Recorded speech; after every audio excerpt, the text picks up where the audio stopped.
इसलिए क्या हो गया था 6.2 में क्वेश्चन नंबर 1 हो गया था। हुआ था। चलिए इधर ध्यान देंगे क्वेश्चन नंबर 2 स्टार्ट करते हैं।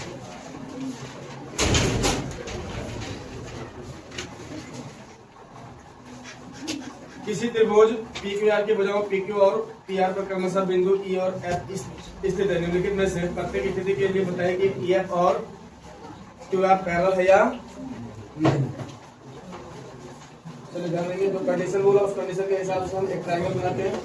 त्रिभुज PQ और PR पर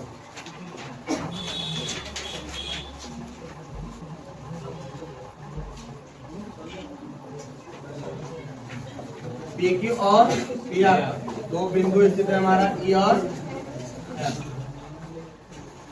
अब ये ट्रायंगल के लिए 3 क्वेश्चन दे रखा है। कितना? तीनों क्वेश्चन में तुमको चेक करने के लिए कहा जा रहा है कि ये दोनों लाइन जो है EF और QR पैरेलल है या पैरेलल कब होता है?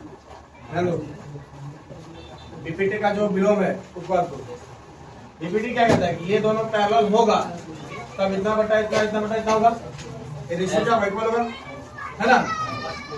लेकिन उसी का अगला थ्योरम क्या कहता है कि यदि PE divided by QE equal to PF divided by RF ये यदि बराबर होगा, क्या होगा बराबर, तो हम कह सकते हैं उसके विलोम से कि EF पैरेलल क्या होगा, वैल्यू दिया होगा। क्वेश्चन नंबर 1 क्या है? PE बराबर 3.9, PE का मान कितना है 3.9।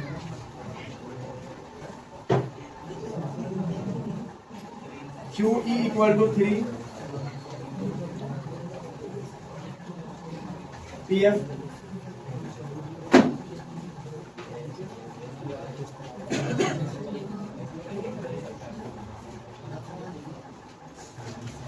तो चेक करते हैं कि क्या इन दोनों का समानुपातिक वैल्यू इक्वल है या नहीं। यदि इक्वल होगा तो EF पैरेलल QR होगा, नहीं होगा तो लिख देंगे कि EF QR के समांतर नहीं है।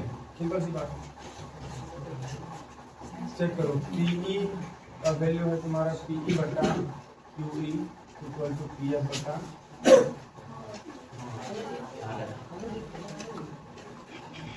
चेक करते हैं 3.9 बटा 3 इक्वल टू 3। यूनिट तो कैसे में ना रेशियो यूनिट कट ही जाना,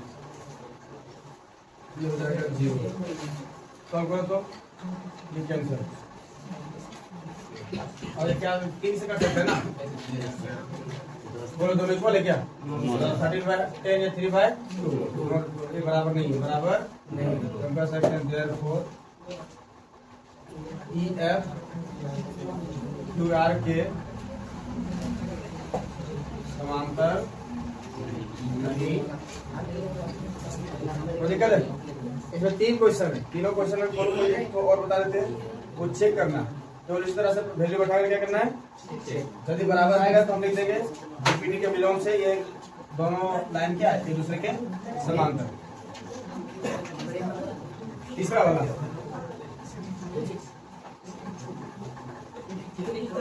T2 का मान दिया, हल्ला नहीं कर रहे, पीछे से आवाज आ रहा हूँ।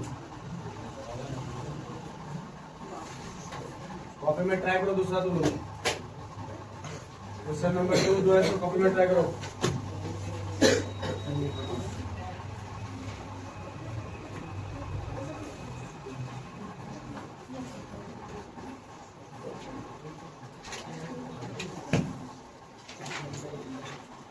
इसको मिटा देते।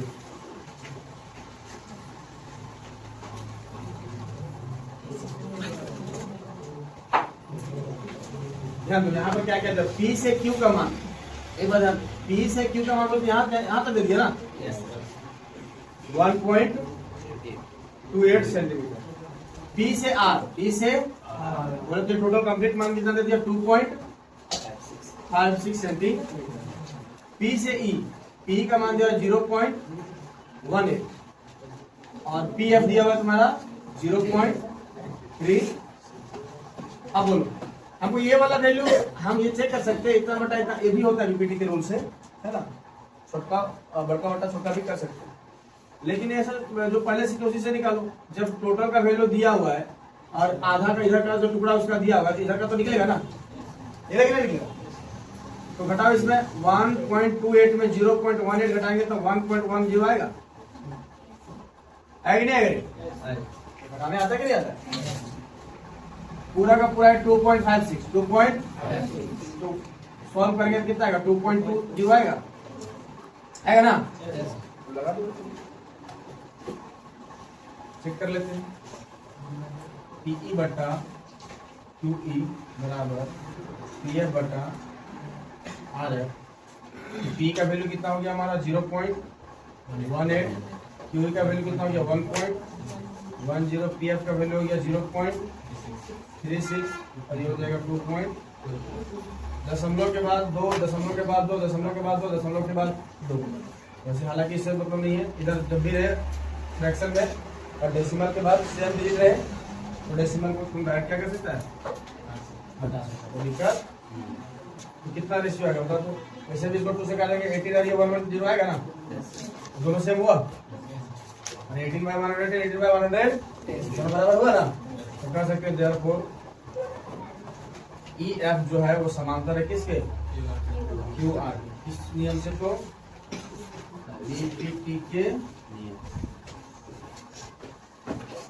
VPT के आधारभूत समानुपातिकता प्रमेय के विलोम से।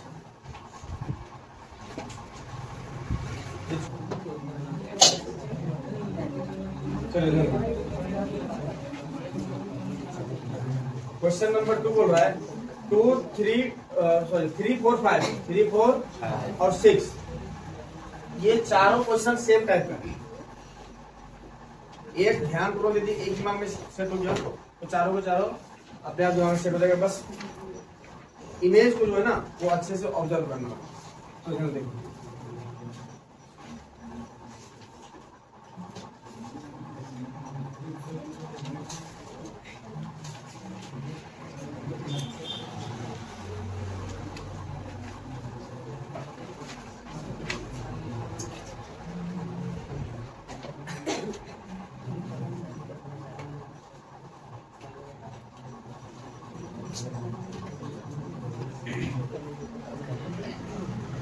तो ये देखते हैं इसमें क्या क्या दिया हुआ है ना, क्या सिद्ध करने के लिए कहा जा रहा है।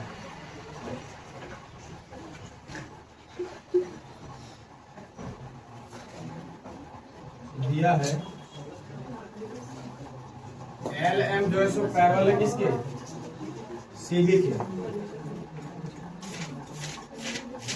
और LM जो पैरेलल है वो है CD के समांतर। तो सिद्ध करना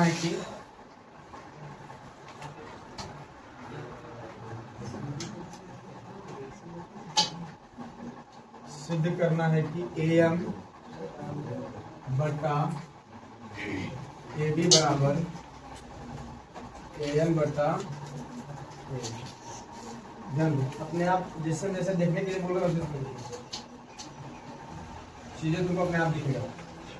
हम जोन जिस ट्रायंगल में बोलेंगे लेने के लिए वही ट्रायंगल में केवल ऑब्जर्व करना है। पहला क्या दिया हुआ है? LM पैरेलल है किसका? CD का। तो ये दोनों लाइन कौन से किसी एक ट्रायंगल में ढूंढना है, दोनों लाइन किसी एक ट्रायंगल में ढूंढना है, और इस तरह से ढूंढना है कि ये दोनों पैरेलल हो जाए किसी तीसरे भुजा को। एक लाइन बीच वाला ऐसा हो जो तीसरा भुजा क्या हो जाए? पैरेलल हो जाए, और दो भुजा को प्रतिच्छेद करे, दो भुजा को ऐसे ट्रायंगल में ढूंढो। तो LM देखो पहले क्या, LM ये वाला है ना, और CB ये वाला ये ना। तो यदि हम ट्रायंगल लेते हैं ABC, तो ट्रायंगल ABC में हमारा क्या हो जाएगा? ये जो लाइन है वो दो भुजाओं को प्रतिच्छेद कर रहा है, लेकिन तीसरी भुजा का क्या है? समांतर है। तीसरी भुजा के समांतर। तो क्या इस वाले ट्रायंगल में BPT लगा सकते कि नहीं लगा सकते? लगा सकते ना? यही लगा BPT कि यदि ये लाइन और ये लाइन क्या हमारा पैरेलल है तो इतना बट्टा इतना और इतना बट्टा इतना हो सकता है कि नहीं हो सकता? चलिए यहाँ पे समझ आ गया तो उसको लिखिए। ये तरीका क्या हम लेंगे? त्रिभुज ABC, त्रिभुज ABC, चूंकि LM जो है वो पैरेलल है किसका? CB का। किसका? CB का। इसीलिए हम कह सकते हैं AM बटा MB, AM बटा MB। तो दिक्कत है? तो दिक्कत है रे? अच्छा प्रूफ पर क्या करना है, AM बटा AB ना, तो छोटा बड़का ले लेते हैं, छोटा अभी जो लिए थे ना AM लेते हैं, फिर क्या लेते हैं AB, क्या लेते हैं AB बराबर उसमें इस साइड में उसी तरह से लेना होगा, AL लेना होगा, फिर क्या लेना होगा AC, AL बटा समीकरण नंबर 1। दिक्कत है यहाँ तक समझ में किसी को दिक्कत, ये बन जाएगा ना समीकरण नंबर। अब फिर वही कंडीशन यहाँ पर दूसरा दे रखा है, अब तो इसको अपने से बताओ, LN और CD पैरेलल है, कौन सा ट्रायंगल, ACD या फिर ADCD, इसमें ले सकते हैं ना, सुना त्रिभुज ADC, तो दिक्कत है। अब ध्यान रहे कि जब जैसे ये वाला ट्रायंगल लिए, जैसे सिस्टम से काम होता है ना, ये वाला जब ट्रायंगल लिए तो पहले शुरुआत में है सो इसका रेशियो ले लिखे, फिर इसका, जब ये वाला ट्रायंगल लेंगे तो शुरुआत में इसका रेशियो लिखेंगे, उसके बाद उससे क्या होगा कि एक स्टेप घट जाएगा, तो फिर लिखेगा तो left hand side right hand side equal, तो पहले क्या लेंगे AN, क्या लेंगे AN, जब AN लेंगे तो क्या ND लेंगे इसमें कि AD लेंगे, AD तो उसमें हो जाएगा हमारा क्या, फिर से वही AL बटा AC, ये हो जाएगा इक्वेशन नंबर 2। अब इक्वेशन नंबर 1 और 2 को ध्यानपूर्वक ऑब्जर्व करेगा तो तुम देख पाएगा कि राइट हैंड साइड होगा क्या है, लेफ्ट हैंड साइड में क्या होगा, किसी को दिक्कत है,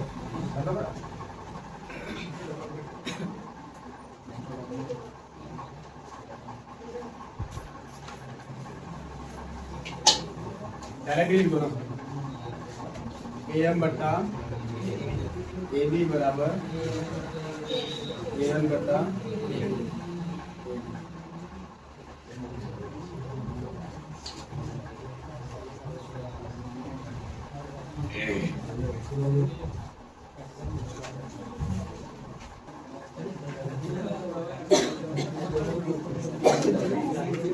ध्यान देगा। Question number 4 same question number 3 के पैटर्न पर है ये,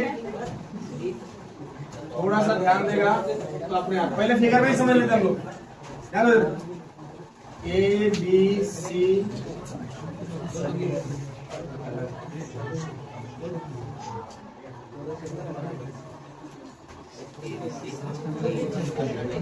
EF और AE, क्या दिया हुआ है पहले वो लिखा जरूरी, दिया क्या है उसी से हम डिसाइड करेंगे कैसे हमारा सोल्व होगा नहीं होगा सोल्व।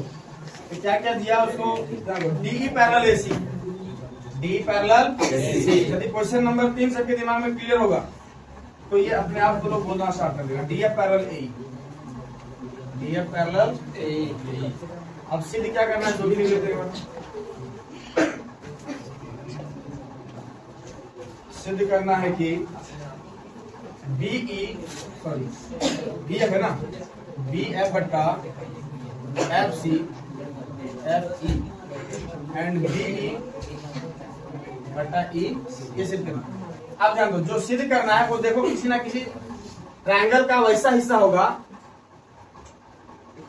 जो बीच में, पहले उसको अलग करते, पहले याद है, इसको पकड़ो, BE और AC पैरेलल है, क्या है ये किसी ना किसी सिंगल त्रिभुज का हिस्सा होगा ना, उस त्रिभुज को पकड़ो, जैसे अभी पिछला बार क्वेश्चन में कर बताओ DE और AC कौन सा त्रिभुज में है, DE और AC, बीच वाला दोनों लाइन भूल जाओ, ये जो DF और AE है उसको क्या हो जाओ, दिमाग से डिलीट करो इसको।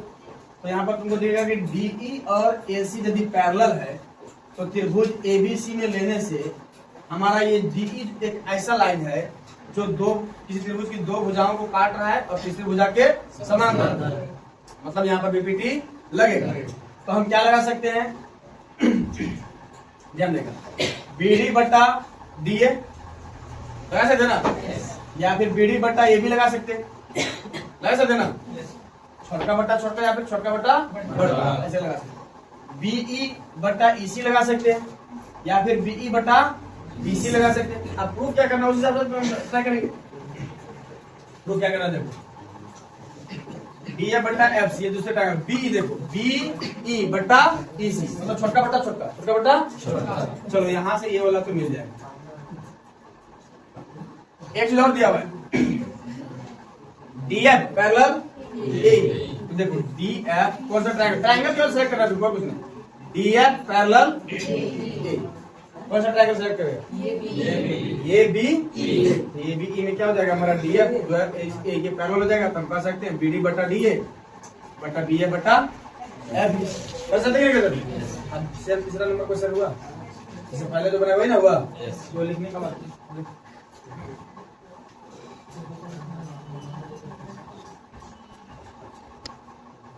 त्रिभुज पहले लेते किसमें, ए बी सी में ले ए बी ई में ले, जिसमें लेने बोलेगा A B C. A B C में क्या दे रखा है हमारा डीई पैरेलल है किसका, एसी का। जब डीई और एसी पैरेलल है, डी और एसी पैरेलल है, तो हम कह सकते हैं कि बीडी बट्टा एडी। ध्यान दो, कभी कभार इसमें बच्चा क्या गलती करता है ना, जब ये वाला लाइन लिख रहा है तो पहले लिखा बीडी और बाद में लिखा एडी, ठीक। और जब ये वाला लाइन लिख रहा है तो पहले लिख दिया इसी और बाद में लिख दिया बी, उधर से आगे।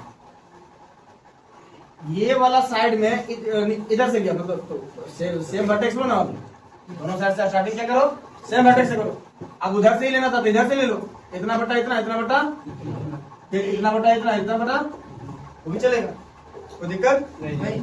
लेकिन तुम एक बार लेगा इधर से इधर और एक बार लेगा उधर से, गड़बड़ हो जाएगा। तो छोटा सा मिस्टेक हो सकता है, उसको दिमाग में। फिर क्या हो जाएगा हमारा बीई होगा ना बट्टा ईसी, समीकरण नंबर 1 बाय डीपी। दिक्कत किसी को कोई समस्या इसमें? अब क्या करेंगे, पुनः वही काम पिछला क्वेश्चन में, पुनः अब एक ट्रायंगल मिलेगा, दूसरा ट्रायंगल, कौन सा triangle A B E. A B E, जब दिमाग काम कर रहा है तो बोलता क्या है, दो लड़के भागा क्या दिखी है?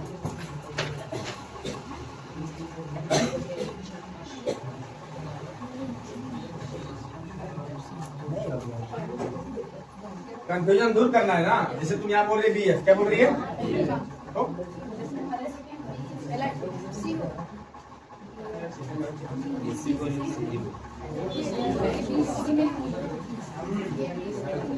कहाँ पर क्या जहाँ इसी लिखे वहाँ बी लिखे वहाँ पर बी है। हम कौन सा ट्रायंगल लें, यहाँ पर देखो हम क्या लिखे हैं, DE parallel AC, D parallel DE parallel किसके, ये वाला लाइन और ये वाला लाइन है ही नहीं तुम्हारा, तो जब वो लाइन नहीं थी पॉइंट कहाँ से है, बात क्लियर हुआ। इमेज देख करके थोड़ा सा अपने दिमाग में वही चीज देखने का प्रयास करो जिससे हमको केवल जरूरत है। ये ना पढ़े लिखे लोगों का लक्षण, जब हम उसी चीज को देखेंगे जिसका हमें क्या है जरूरत। पहले क्यों पढ़ रहे हैं, बहुत आदमी बोलता है कि अभी पढ़ लिया साइन थीटा, ऐसा रील्स वगैरह दिखता नहीं, साइन थीटा कोस थीटा क्या होगा, लेटा लेटा तो वैसा नहीं होता है। मैथमेटिक्स पढ़ने का रीजन ये है कि हमें ये पहचान, हमारा विजन क्लियर होता है। हालांकि गणित के बिना कल्पना करना ही असंभव है दुनिया का। वो जब हायर एजुकेशन प्राप्त करेगा तो तुमको अपने आप चीजें धीरे धीरे समझ में आना स्टार्ट हो जाएगी। लेकिन तू बोलेगा नहीं sir sine theta cos theta का, बहुत लोग बोलते हैं कि गणित का जो मेंसुरेशन वाला पार्ट है वो काम आता है, जो नापने उपने का जो होता है, एरिया वगैरह निकालने का। मान लो कि फ्यूचर में भी मान लो पढ़ रहा है, ठीक है, कुछ नहीं हुआ, टाइल्स का मिस्त्री बन गया, तो टाइल्स का मिस्त्री बन गया तो एक बार में तुमको समझना आसान हो जाए। थ्योरी यही से क्लियर हो जाएगा, वहां क्या करना है, प्रैक्टिकल करना है केवल। थ्योरी क्या क्लियर हो जाएगा कि इस रूम में कितने टाइल्स लगेंगे, इस रूम में तो एरिया निकालो और 1 टाइल के एरिया से डिवाइड कर दो, नंबर ऑफ टाइल्स निकल जाएंगे, ये ना होता है। तो वो चीज जो है इसका मतलब ये नहीं। मैथमेटिक्स पढ़ने का रीजन ये है कि विजन क्लियर करना, हम वही चीज को देखेंगे जिस चीज में क्या है जरूरत है, हमारा इंटेंशन एकदम सामने हो। तो आने वाले टाइम में जितने भी प्रॉब्लम का फेसिंग करना पड़ेगा, आने वाले टाइम में जिस तरह का सिचुएशन में फंसेगा, अफसर ग्रेड बनेगा, ऑफिसर बनेगा, तो तुमको केवल और केवल ऐसे बिचौलिए बहुत सारे हैं जो तुम्हारा माइंड डाइवर्ट कर सकते। जब कद बड़ा होता है तो दायित्व क्या जाता है, बड़ा हो जाता है। अब बड़े दायित्व में व्यक्ति को हर एक कदम पर समझ के चलना। तो जब पढ़ा लिखा माइंड रहेगा तब ना तो कंसंट्रेट कर पाएगा। तो कंसंट्रेशन का खेल है। अभी यही लाइन था तो कंफ्यूजन हो रहा था ना, ये वाला कहां चल गया। हम क्या बोले इससे पहले देखने के लिए कि जब जिस ट्रायंगल में हम लेंगे केवल वही ट्रायंगल को देखना है, और जो दो लाइन पैरेलल है वही दो लाइन पैरेलल को, अदरवाइज इसमें बहुत सारा कुछ लिखा हुआ होगा, ऐसा को देखने की जरूरत नहीं। तो हम कौन सा ट्रायंगल ले रहे हैं, ट्रायंगल ए बी सी, और क्या पैरेलल कर रहे हैं, D parallel A C, D parallel A C. तो ये वाला लाइन जो है हमारा, इस पर कोई फोकस नहीं होगा। ये वाला लाइन जो हमारा, इस पर कोई फोकस नहीं होगा। बात क्लियर है। जब वो लाइन राबे नहीं किया करेगा तो है ये नहीं है, तो एफ कहां से है क्या, क्लियर हुआ कंफ्यूजन।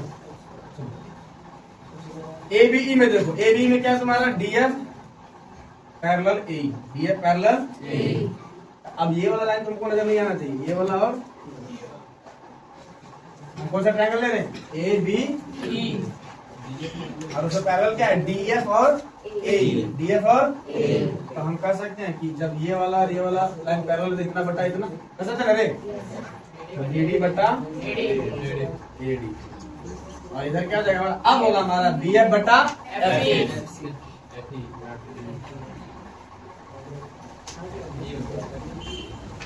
तो दिक्कत है,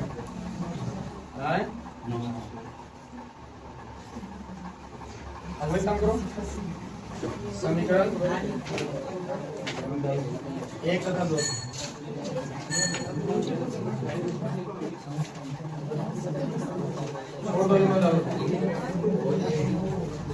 अब देखो समीकरण 1 2 में क्या है, हमारा लेफ्ट हैंड साइड बराबर है, लेफ्ट हैंड क्या है, राइट हैंड साइड क्या हो जाएगा, बराबर हो जाएगा। लिख लो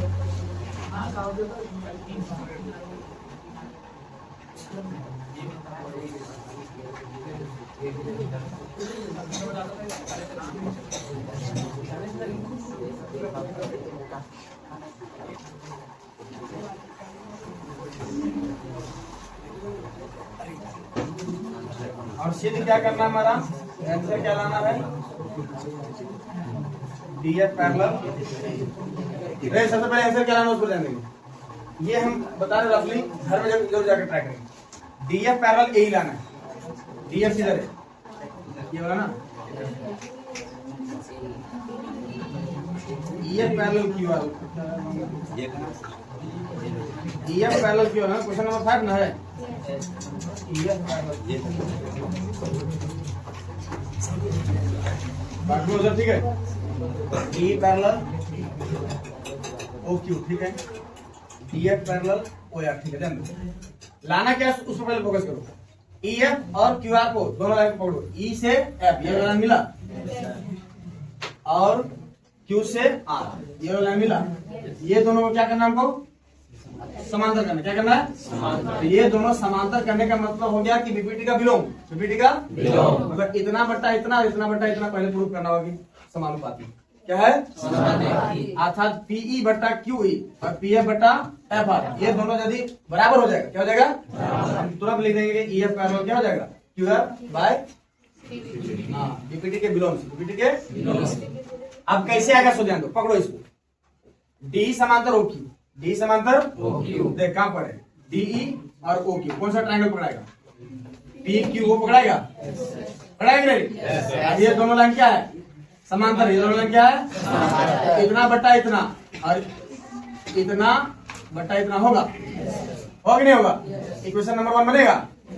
फिर से लोग क्या दिया हुआ, D F parallel O R, D F parallel O R, बोलो ये वाला ट्रायंगल पकड़ाएगा जिधर हम मार्कर घुमा रहे, पकड़ाएगा, हाँ पी वो आर, और ये दोनों लाइन क्या है, समांतर है, इसका मतलब पी एफ बटा एफ आर और पीडी बटा डीओ, बोलो पीडी बटा डीओ दोनों में आया, राइट हैंड साइड को तो लेफ्ट हैंड साइड भी, तो समीकरण 1 2 करके कौन कर देंगे, अच्छा वो दोनों बराबर है तो क्या लिख देंगे, इतना बटा इतना पैरेलल इतना, कर देंगे ना, के साधारण सा क्वेश्चन बन जाएगा, ट्राई करके हम अगली क्लास में देखेंगे।